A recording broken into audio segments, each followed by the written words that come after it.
Hello students, आपका स्वागत है आपके अपने यूट्यूब चैनल अधिराज एजुकेशन में। आज हम स्टार्ट करने वाले illustration number 6 of credit management.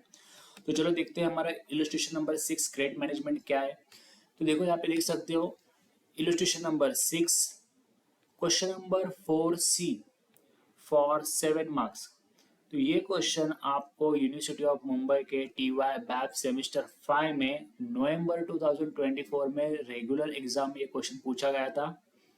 Okay, question number 4C, Gambit limited's present sales of rupees 30 lakh per annum with 20 days credit period. तो यहाँ पे देख सकते हो हमारा present level of sale 30 lakh है एंड 20 डेज क्रेडिट पीरियड है। जो डेटा हमारा गिवन है वो डेज में अवेलेबल है। Now, present variable cost 70% of sales and fixed cost is rupees 5 lakh per annum. So variable cost 70% of sales, जो भी हमारा सेल्स होगा उसका 70% हमारा वेरिएबल कॉस्ट होगा and total cost is rupees fix per annum. Now company expect a pre tax return on investment at 20%। तो ये हमारा pre tax return on investment इसे हम कंसिडर करेंगे opportunity cost. To increase the sales, CFO of the company is contemplating to relax the credit policy. With increase in credit period, the sales are expected to increase as follow.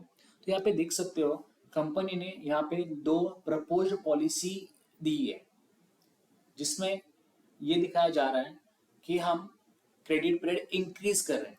तो देखो यहाँ पे हमारा जो present credit period है वो था 20 days का।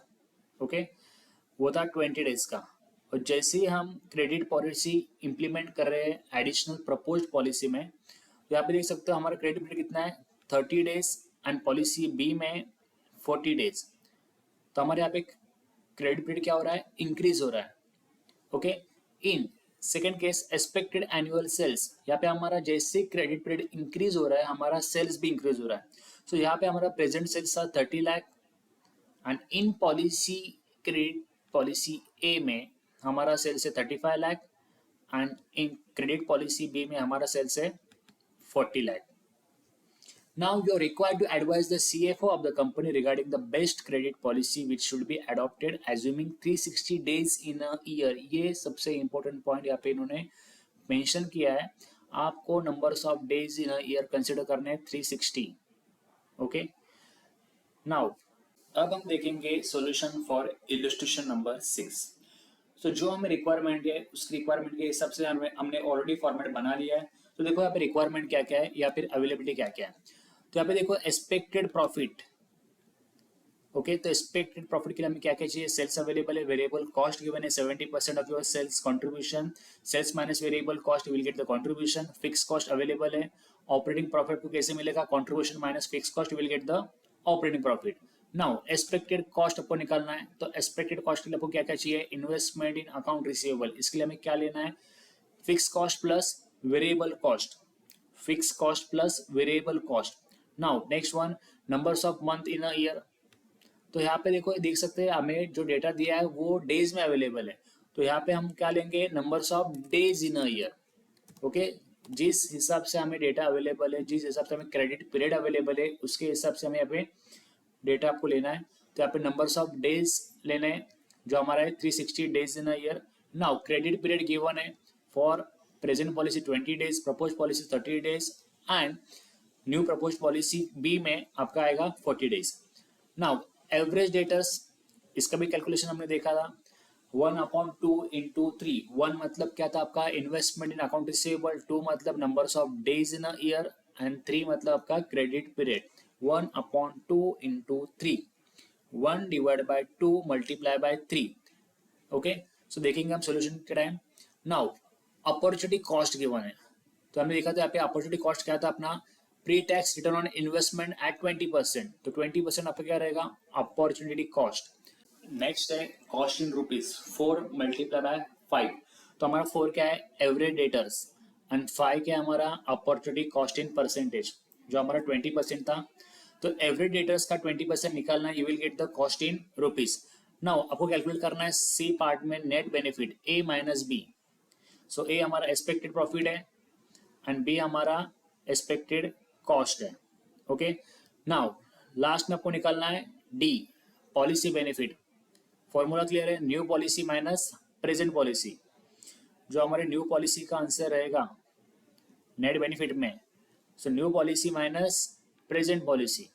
Same applicable for new policy 2 के लिए भी, new policy minus present policy. तो जो भी आपका आंसर रहेगा वो आपका रहेगा पॉलिसी बेनिफिट। तो चलो हम सम शॉर्ट करते हैं। तो हम सबसे पहले क्या चाहिए, सेल्स। ओके, हमें सेल्स चाहिए। तो प्रेजेंट पॉलिसी में हमारा सेल्स कितना था, तो देखो यहाँ पे प्रेजेंट पॉलिसी में हमारा सेल्स है 30 लाख, प्रपोज पॉलिसी में, पॉलिसी ए में हमारा सेल्स है 35 लाख एंड 40 लाख। तो यहाँ पे 30 lakh for present policy, 35 lakh for new policy 1 and 40 lakh for new policy 2। तो यहाँ पे हम पॉलिसी ए भी कंसिडर कर सकते हैं और यहाँ पे हम पॉलिसी बी भी कंसिडर कर सकते हैं। ओके, नाउ वेरिएबल कॉस्ट कितना था हमारा, 70% ऑफ सेल्स। वहाँ पे स्पेसिफिकली मेंशन है आपका जो वेरिएबल कॉस्ट है क्या था, 70% ऑफ सेल्स। ओके, तो जो भी हमारा सेल्स है उसका 70% निकालेंगे, तो यहाँ पे आपका आंसर रहेगा 21 लाख। यहाँ पे आपका वेरिएबल कॉस्ट रहेगा 24,50,000। Okay, in case of new policy A 24,50,000 आपके वेरिएबल कॉस्ट रहेगा and new policy B variable cost रहेगा 28 lakh. Okay, now you have to calculate the contribution. Formula simple है, 1 - 2 means sales minus variable cost. You will get the answer of 9 lakh for present policy, in second 10,50,000 for new policy A and 12 lakh for new policy B. Now fixed cost is remains same for all policy, 5 lakh for present policy, 5 lakh for new policy A and 5 lakh for new policy B. Now operating profit, तो यहाँ पे operating profit कितना है, 3 - 4, 3 is a contribution and 4 is a fixed cost. So 3 - 4 you will get the operating profit. So 9 - 5, 9 lakh minus 5 lakh, you will get the 4 lakh as a operating profit in present policy. 10 lakh 50 minus 5 lakh, you will get the answer of 5,50,000. And in case of new policy B, 12 lakh minus 5 lakh, you will get the answer of 7 lakh. Now expected cost. Expected cost में सबसे पहला item है अपना investment in account receivable. इसका formula clear है, variable cost plus fix cost. Okay, investment in account receivable में आपको क्या कैलकुलेट करना है, क्या लेना है आपको देखना है यहाँ पे। तो इन्वेस्टमेंट इन अकाउंट रिसीवेबल में फॉर्मूला क्लियर है, variable cost plus fix cost. और जो हमारा इलस्ट्रेशन है उस इलस्ट्रेशन में दोनों भी पॉइंट यहाँ पे स्पेसिफिकली अवेलेबल है। Okay, so investment in account receivable is equal to fix cost plus variable cost. In present policy आपका वेरिएबल कॉस्ट है 21 लाख एंड फिक्स कॉस्ट है 5 लाख। तो your answer will B 26 lakh for present policy as an investment in account receivable. Okay, in second case 24,50,000 plus 5 lakh, your answer will be 29,50,000. in third case 28 lakh plus 5 lakh, your answer will be 33 lakh. now numbers of days in a year, यहाँ पे basically some में mention है 360 days in a year आपको लेने। now credit period for present policy 20 days, credit period for proposed policy A 30 days and credit period for proposed policy B 40 days. now you have to calculate the average debtors. so formula clear है अपना, formula क्या है अपना 1 divided by 2 okay and multiply by 3. अभी ये 1 क्या है okay तो पहले आप सबसे पहले ये समझना है ये 1 क्या है। सो 1 है आपका investment in account receivable divide by 2 है आपका numbers of days in a year and third point है credit period. So investment in account receivable divide by numbers of days in a year multiply by credit period. So your answer will be in present policy average debtors is 1,44,444. Okay, In second case, your answer will be 2,45,833. In third case, your answer will be 3,66,667. Okay, now आपको calculate करना है opportunity cost, लेकिन उसका आपको passively percentage given है इन particular illustration. तो देखो opportunity cost in percentage कितना है, 20%। Okay, opportunity cost in percentage कितना है, 20%। Okay, so 20% of your average debtors you will get the cost in rupees. तो सबसे पहले आपको कैलकुलेट करना है कॉस्ट इन रुपीज, उसके लिए आपको चाहिए opportunity cost in percentage. So 20% for present policy, 20% for new policy A and 20% for new policy B. So cost in rupees for present policy 20% of average debtors. So 20% of 1,44,444. Your answer will be 28,889.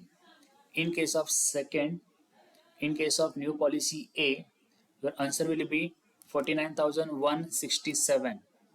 And in case of new policy B, your answer will be 73,333. Now you have to calculate the net benefit. So net benefit formula clear है, A minus B. A आपका है expected profit is operating profit, okay, and B है आपका expected cost means cost in rupees. Now you have to calculate the A minus B for net benefit. Net benefit A minus B, your answer will be for present policy 3,71,111. In case of new policy A, your answer will be 5,0833. And in case of new policy B, your answer will be 6,26,667. आपको अभी next निकालना है policy benefit. अभी policy benefit का formula यहाँ पे very clear है, policy benefit new policy minus present policy. तो यहाँ पे देख सकते हैं न्यू पॉलिसी हमारा कितना है, in case of new policy A में 5,0833 माइनस 3,71,111। तो इसका डिफरेंस जो भी आएगा आपको लिखना है न्यू पॉलिसी ए में। You will get the policy benefit of new policy A. यहाँ पे आपका आंसर आएगा 1,29,722। In case of new policy B, in case of new policy B आपको अपनी जो न्यू पॉलिसी का जो नेट बेनिफिट है 6,26,667, ओके, इससे माइनस करना है आपको 3,71,111। You will get the answer of policy benefit for new policy B. तो यहाँ पे आपका आंसर आएगा 2,55,556। ओके, सो यहाँ पे एक बात तो कंफर्म हो गई है कि प्रपोज्ड पॉलिसी में आपका पॉलिसी बेनिफिट ज्यादा है as compare to present policy. Okay, present policy का जो आपका प्रॉफिट है वो प्रपोज्ड पॉलिसी से कम है, और प्रपोज्ड पॉलिसी में जो आपका प्रॉफिट है वो प्रेजेंट पॉलिसी से ज्यादा है। तो you will get the confirmation that the proposed policy will be implemented and present policy will be discontinue. But proposed में दो पॉलिसी है, तो कौन सी पॉलिसी हम इम्प्लीमेंट करने की सोचेंगे, तो जिसका पॉलिसी बेनिफिट सबसे ज्यादा होगा वो पॉलिसी हम इम्प्लीमेंट करने के लिए रिकमेंड करेंगे। तो यहाँ पे देखो आपका न्यू पॉलिसी बी का आपका पॉलिसी बेनिफिट सबसे ज्यादा है, मतलब 2,55,556,